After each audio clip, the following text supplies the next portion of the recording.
Uber Air Transportation. Over the last century, ground-based vehicles have been the primary means of transportation. This includes personal vehicles, buses, taxis, as well as vehicles used for delivery and shipping. Did you know that there are currently 8 parking places per vehicle in the United States? Approximately 1/5 of the land in most cities is used for parking. Attempts at mass transportation in America have only been marginally successful. According to the Brookings Institute, over 30% of the jobs in the United States require a 90-minute commute using public transportation, leaving people the only option of using a personal vehicle. The culmination of these factors has led to a rise in global emissions and inefficient solutions to traffic congestion. Most solutions to traffic include more roads with more lanes.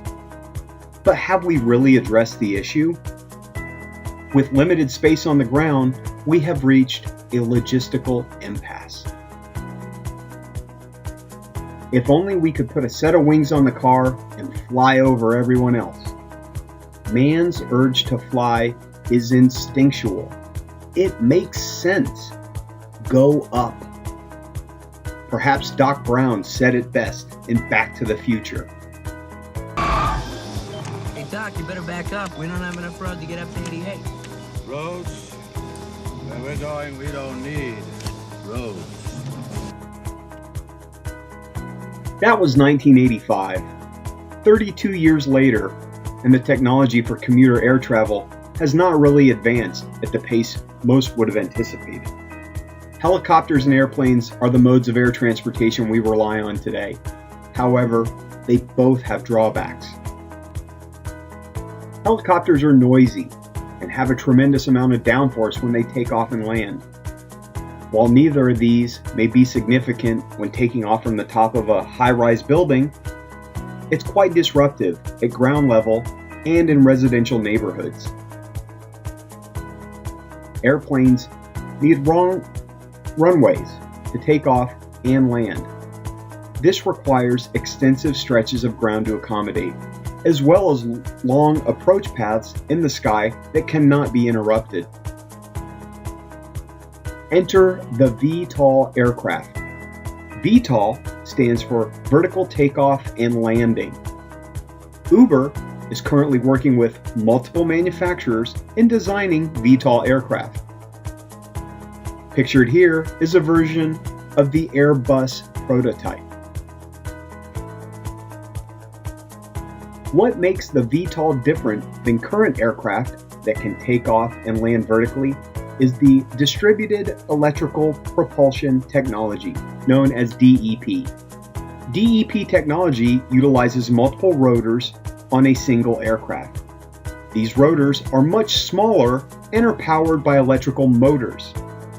Multiple small rotors are able to rotate slower than a single large helicopter rotor, producing less noise. Rotors can tilt forward and up, allowing better maneuverability and more efficient use of power when traveling in the desired direction. Design engineers were inspired by the multiple rotor systems used by drones when designing the VTOL aircraft. 4 to 8 rotors produce a higher pitched whirring noise, comparable to commuter traffic we currently experience. It is estimated that the sound produced by VTOL rotors is 32 times less than that of a helicopter. The application of the VTOL technology can be applied to the current airplane and helicopter body designs we see here. They can also be applied to new designs and take engineers in directions they had never been before. The result is a vehicle that makes less noise, is more maneuverable than conventional aircraft, is not stuck in road traffic, and creates less emissions. Uber has enlisted the help of a former developer at NASA in the creation of a low-altitude air traffic control system. Batteries for the VTOL aircraft can be swapped or recharged at charging ports. Quick charging technology allows batteries to be charged in minutes, not hours. Batteries also provide an added safety measure that conventional aircraft do not. Unlike gas-powered engines, which can fail or run out of fuel, batteries wear down and gradually lose power. Power can also be drawn from the other batteries, which are linked together in a chain formation. Even if an electrical motor were to fail, the estimated loss of power would be 17%, not total. This would allow the VTOL to gradually descend and land safely. Land and structures currently underutilized could be repurposed to accommodate takeoff and landing stations for the VTOL. The top floor parking garages could be converted or sectioned off for landing areas. Empty land on the side of highways or in off-ramp circles could be put to better use. With Uber, access to these services will only be a few clicks away. Order the Uber Elevate air transport to fly you across town. When you land, UberX is there to take you the last mile. Commuting would be a fraction of the time and comparable in cost to taking UberX ground transportation for the same trip. Several large cities are currently working with Uber to implement this technology. Dallas was selected as Uber's first city to test the Uber Elevate system. Uber is receiving full cooperation from Mayor Mike Rawlings and is working with Hilltop Properties to develop vertiports on top of their buildings. Fort Worth-based Bell Helicopters is also involved, working on the design and manufacturing of the VTOL vehicles. Dubai, which is a city that has embraced technology and progress, expressed interest as soon as they were approached by Uber.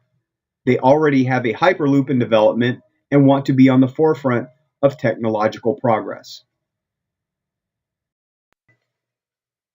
Los Angeles has set a goal of having Uber Elevate operating in their city by the year 2020.